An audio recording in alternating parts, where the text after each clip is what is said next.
alır. Ahmet Kareysani's Quran, it is unprecedented, dating back to 15th and 16th centuries. This is the replica. Hopefully, this will be for the memory of the opening ceremony of our mosque. This is the gift from our presidency to this mosque.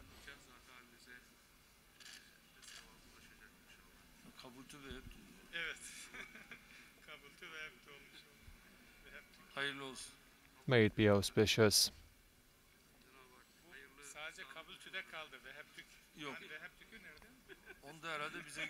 Well, I do believe we will receive your prayers in return.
Evet, saygıdeğer Zonguldak'ta hemşehrilerimiz. Arka tarafta bulunan tüm hemşehrilerimizin sahne tarafına doğru yaklaşmalarını önemli rica ediyoruz. Birazdan Zonguldak'ımıza yakışır Uzun Mehmet Camii açılışını kurdele kesmek suretiyle birazdan Sayın Cumhurbaşkanımız gerçekleştirecektir. çevrede bulunan, arka taraflarda bulunan, bariyer dışında, avlu dışında bulunan tüm hemşehrilerimizi evet sahneyi görebilecek şekilde davet ediyoruz lütfen.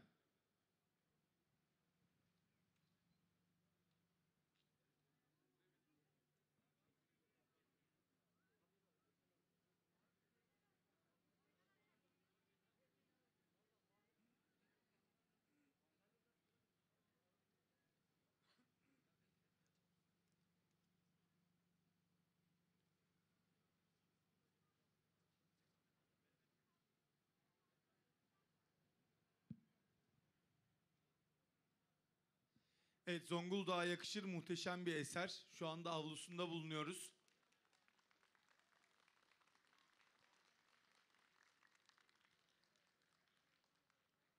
Evet, Zonguldak'ımız her şeyin en iyisine layık.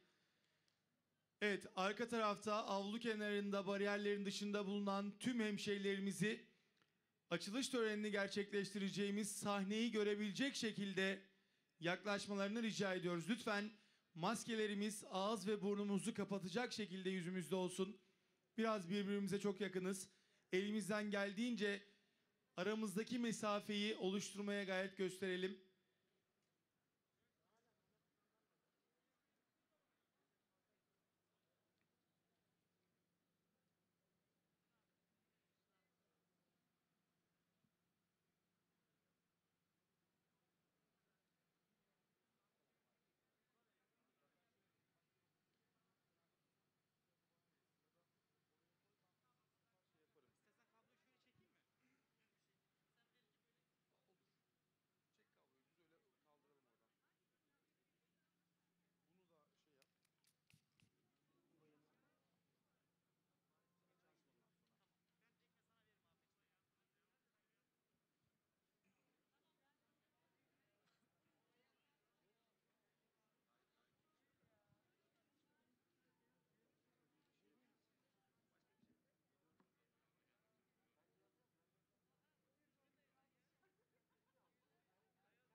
Değerli protokolümüzün de sahne arkasında kalmamasını rica ediyoruz. Sağ tarafa doğru, sağ ya da sol tarafa doğru geçmelerini rica edelim.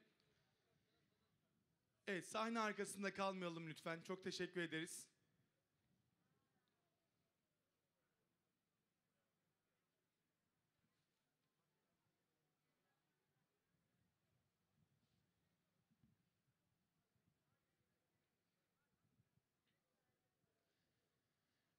Evet, değerli protokolümüzü sahnenin sağ tarafına ya da sol tarafına alalım. Lütfen sahnenin arkasında kimsenin kalmamasını rica ediyoruz.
Evet, görevli arkadaşlarımızın şayet var ise tüm vatandaşlarımıza ve orta ön kısma su dağıtmalarını önemli rica ediyoruz lütfen.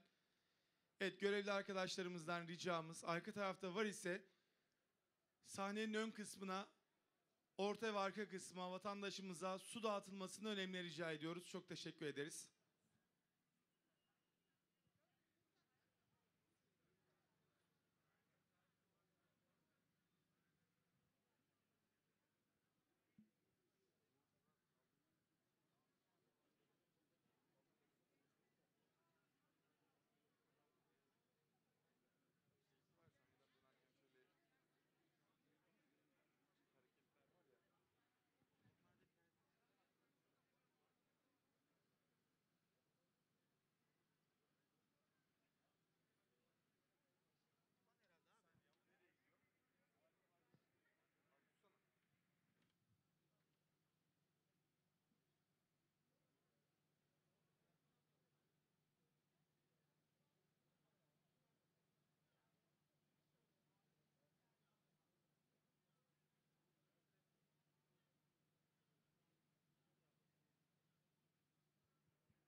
Evet, arka tarafta bulunan tüm hemşehrilerimizin yaklaşmasını rica ediyoruz lütfen. Mesafe kurallarına uyarak ağzımızdaki maskeleri lütfen ağzımızı ve burnumuzu kapatacak şekilde olmasına dikkat göstererek birbirinize yardımcı olmanızı rica ediyoruz. Evet, Zonguldak'ımıza yakışır çok güzel eserlerden bir tanesi Uzun Mehmet Camii ve şimdi Cumhurbaşkanımız Sayın Recep Tayyip Erdoğan'ın teşrifleriyle kurdelasını kesmek suretiyle açılışını gerçekleştireceğiz.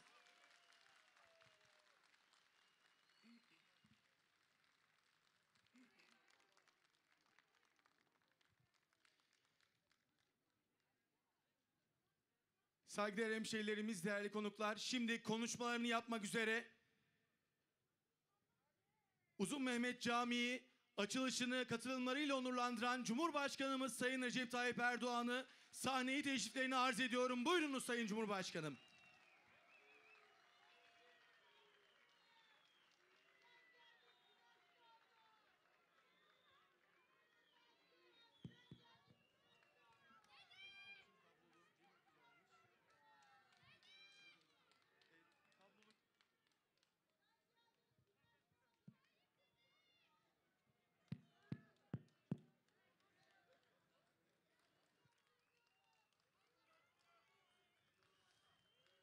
Bismillahirrahmanirrahim. In the name of Allah, the Compassionate, the Merciful, dear citizens of Zonguldak, dear brothers and sisters, dear guests, I would like to greet you all cordially with the most heartfelt sentiments, love and affection. Peace be with you. May God's mercy, grace and compassion be on us.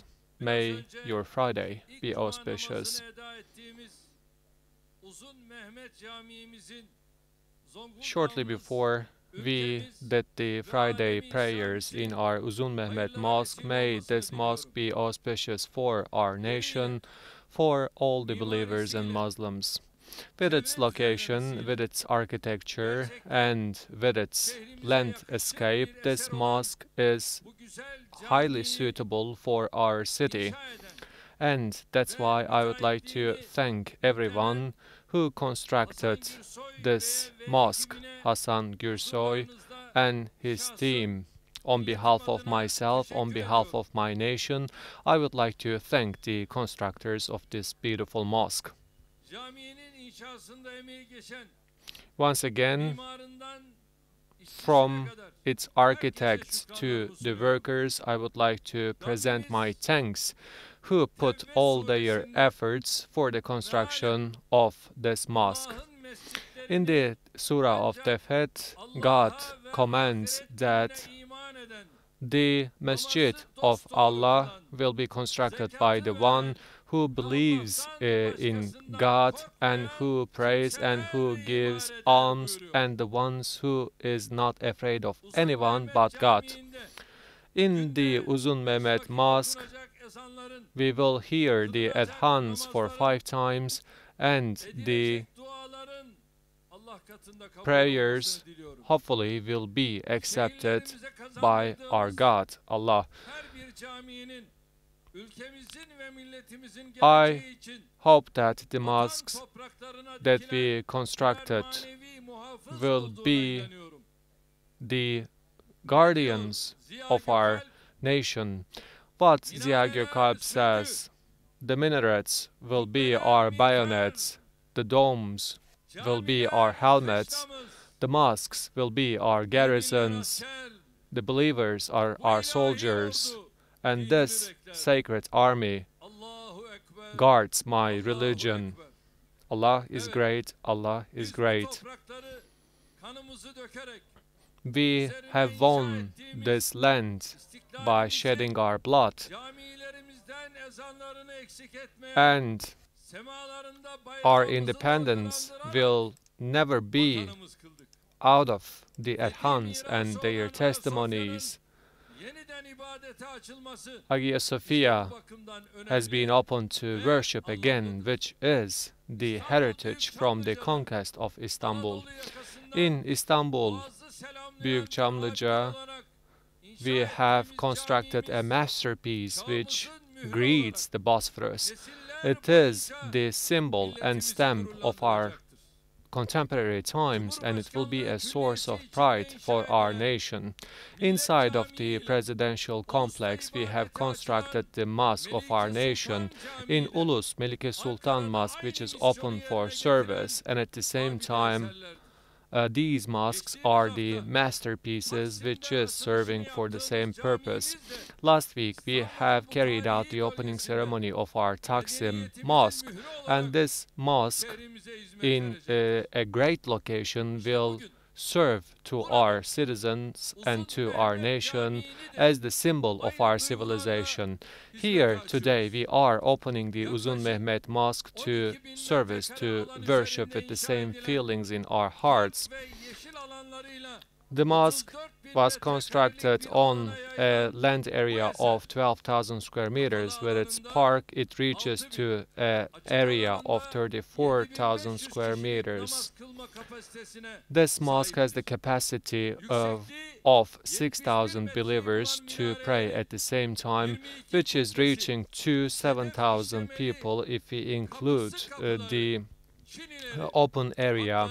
With all its decoration, embellishments, each centimeters of our mosque has been constructed meticulously. So this special Uzun Mehmet Mosque on the facade of Mihrab says Ya Allah, and it has been decorated by the coal which the city totally deserves. The name of this mosque is Uzun Mehmet. Who is Uzun Mehmet? The person who found the coal. That's why we have given the name to this mosque as Uzun Mehmet. Whenever we give name to a place, it has its background meaning. 200 years ago, this place only had woods in its coastal areas, but the citizens of the city knows the importance of coal. Zonguldak became a province during the era of the Republic of Turkey, and Zonguldak found its place as the city of labor in the hearts of our people. Once again, by taking this opportunity, I would like to pray for the blessings of God on our martyrs who have lost their lives for the sake of our country. Dear brothers and sisters, behind our power and strength which enabled us to triumph in every war, the determination of unity and solidarity lies. From the victory of Malazgirt to 15th of July, although centuries have passed and the conditions have changed,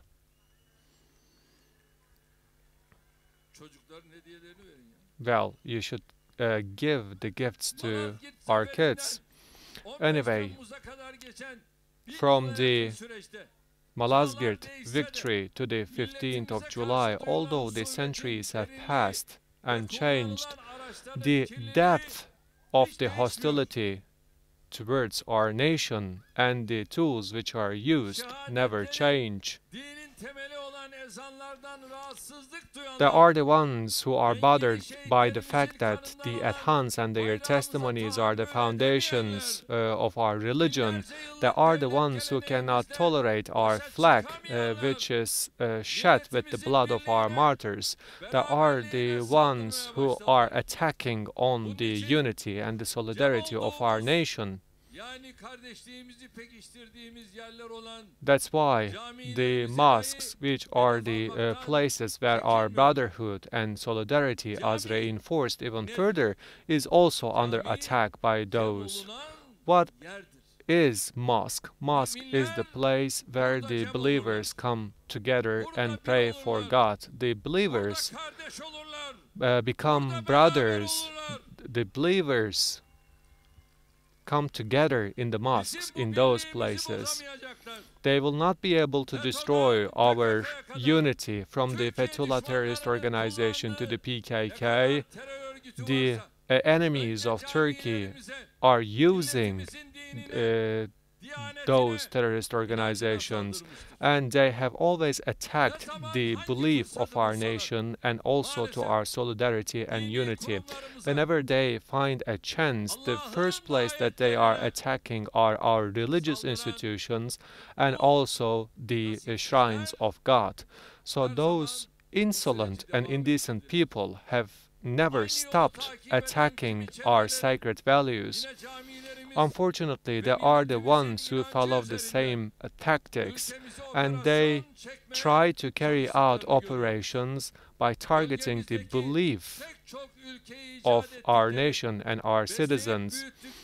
They have created those insolent echoes which led this geography to be shed by blood and teardrops, and they did their best in order to play the same games on our lands in Turkey. Our nation, thanks to God, never allowed those games, and our nation has always foiled those games. That's why we should hear the call of the Tans, and we should follow the right path shown to us by Quran, and we should embrace our brotherhood, which has been witnessed by the Adhans. But it says in the independence anthem, it says, "These Adhans and their testimonies are the foundations of my religion, and may their noble sound prevail thunderously across my eternal homeland." As our prophet, peace be upon him, thus we always wanted the best for our nation, and we should always want the best for our nation, and we should embrace each other and connect with each other. As we destroy the ones who attacked our independence in the past, we will also destroy the ones who are attacking on our peace, on our bread, and also on our lands. This is our sacred duty. So I would like to make a call to whole Zonguldak. Are we ready to 2023? Are we ready for 2053? Are we ready for 2071? Are we going to be one? Are we going to be brothers and sisters? Are we going to be together? May God help us all. As it is the case for the last 1,000 years, mosques will be the spiritual castles, and the places for unity and solidarity will continue to serve for our nation. The responsibilities and the power of Turkey is not limited to its borders. As a great country, Turkey will reinforce the bridges from the past to today, and we will march ahead towards our goals. Dear brothers and sisters, I believe in the citizens of Zonguldak. Dear brothers and sisters,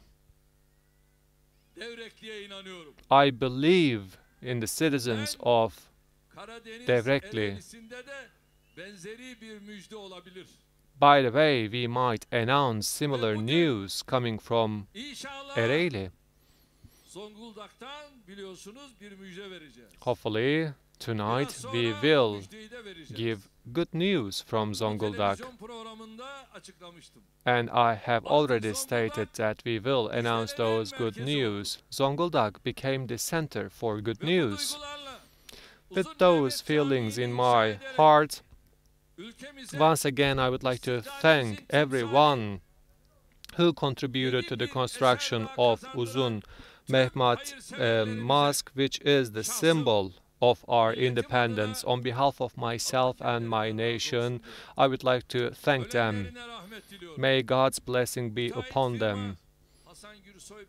I would like to thank Hasan Gürsoy and his team, our contractors. I would like to thank them and congratulate them once again, because they were able to finish the construction, this masterpiece, within a time frame of only 19 months.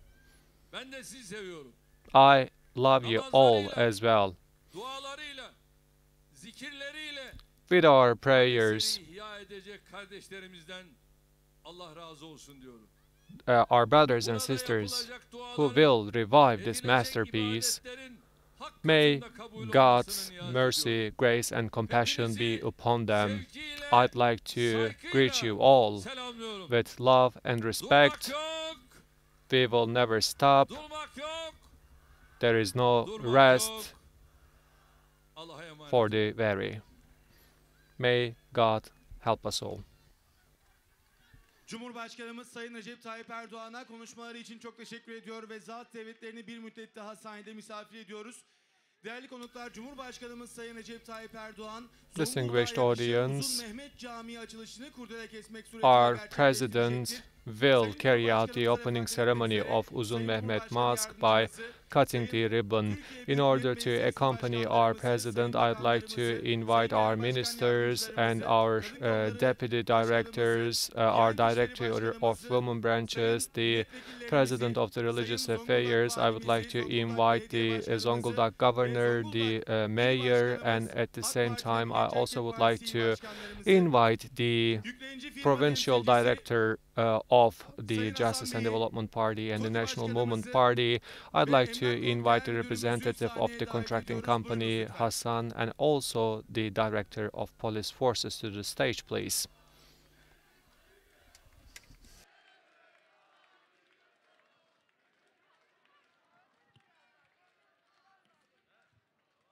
Ve şimdi dua yapmak üzere mikrofonu Diyanet İşleri Right Başkanımız now, Profesör Doktor Sayın Ali Erbaş'a arz ediyorum. in order Buyurunuz Sayın to Başkanım. give his prayers, I'd like to yield the floor to the President of the Religious Affairs of Turkey. Bismillahirrahmanirrahim. Elhamdülillahi Rabbil alemin. Vel akıbetu lil muttaqin. Ve la udvane illa alel zalimin. Ve salatu ve selamu ala Resulina Muhammedin ve ala alihi ve ashabihi ecma'in. Allahümme Rabbena ya Rabbena tekabbel minna inneke entes semi'ul alim. Ve tub aleyna ya Mevlana inneke entet tevvabur rahim. Vehdini vehdina ve veffikna ilel hakkı ve ila tariqin müstakim. Bi bereketi hatematil Kur'anil azim. Ve bi hürmeti habibike ve rasulikel kerim. Va'fu anna ya kerim. Va'fu anna ya rahim. Vagfir lena zunubena ve zunuba abaina. Bi fadlike ve cudike ve keramike ya ekremel ekramin. Ve ya erhamer rahimin. Ya Rabbel alemin. Şu anda ellerimizi açtık, sana dua ediyoruz. Zonguldak Uzun Mehmet Camii'nin yapılmasında emeği geçen herkesin geçmişlerinin ruhu için okumuş olduğumuz Kur'an-ı Kerimlerden ve 67 adet hatmi şeriften hasıl olan sevabı evvelen bizzat hulasa-i kainat, başlarımızın tacı, gönüllerimizin ilacı, sevgili Peygamberimiz Hazreti Muhammed Mustafa aleyhissalatu vesselam Efendimizin mübarek, münevver, aziz ruhu tayyibelerine hediye eyledik. Sen kabul eyle Allah'ım.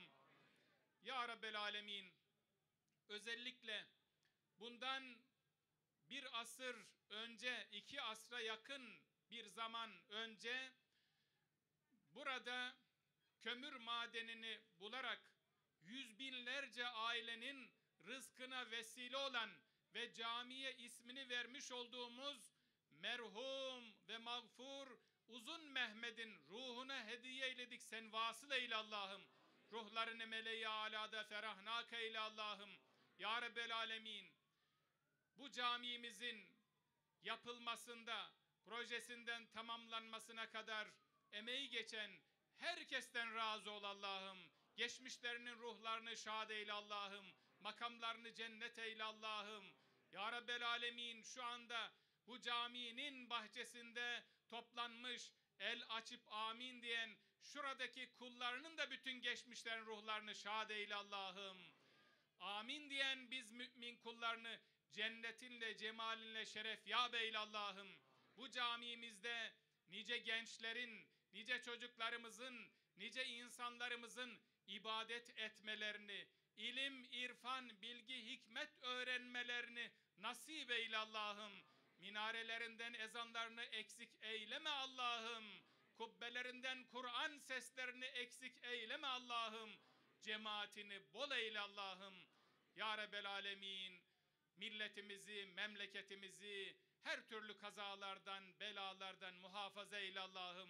Birliğimizi, beraberliğimizi daim eyle Allah'ım. Milletimize, memleketimize, ezanımıza, bayrağımıza göz dikmiş olan hainlere fırsat verme Allah'ım.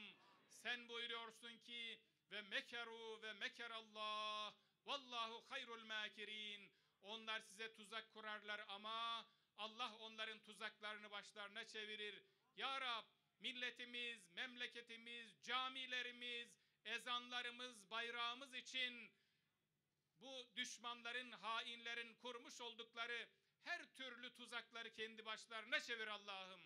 Sübhane Rabbike Rabbil İzzeti amma yasifun ve selamun alel murselin velhamdülillahi Rabbil alemin. El Fatiha.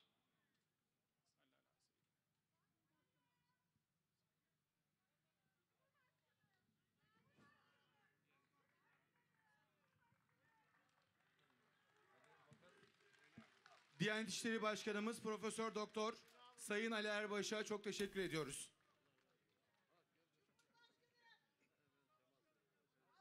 Saygıdeğer hemşehrilerimiz, şimdi Cumhurbaşkanımız Sayın Recep Tayyip Erdoğan Uzun Mehmet Camii açılışını kurdele kesmek suretiyle gerçekleştirecektir.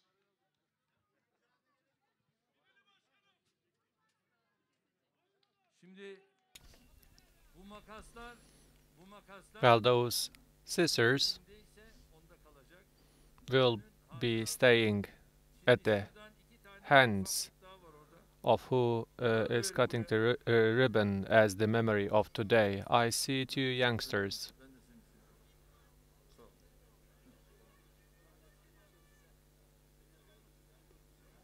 Gel buraya gel.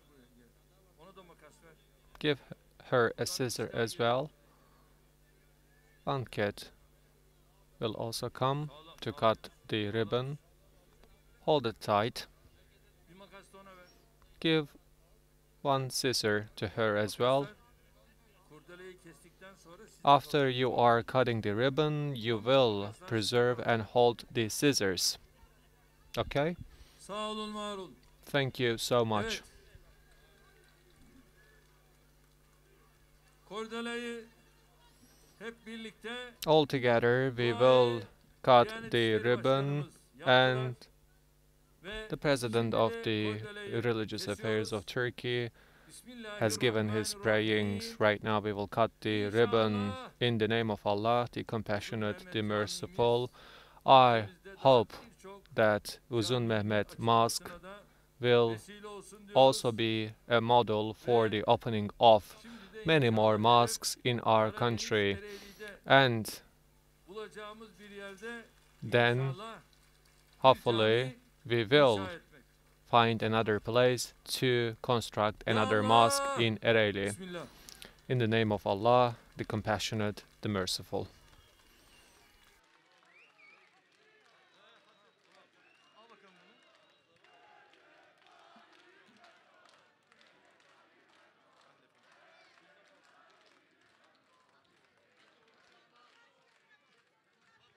Saygıdeğer hemşehrilerimiz, Cumhurbaşkanımız Sayın Recep Tayyip Erdoğan Zonguldak'ımıza Dear yakışır güzel citizens bir of eser Uzun Mehmet Camii Zonguldak, açılışını kurdele kesmek suretiyle our President, gerçekleştirmiştir. His Excellency, have carried out the opening ceremony of Uzun Mehmet Mosque by cutting the ribbon. As our President stated, better news will come for Zonguldak, which is a city that deserves every good thing. So we once again would like to thank our president for this wonderful masterpiece.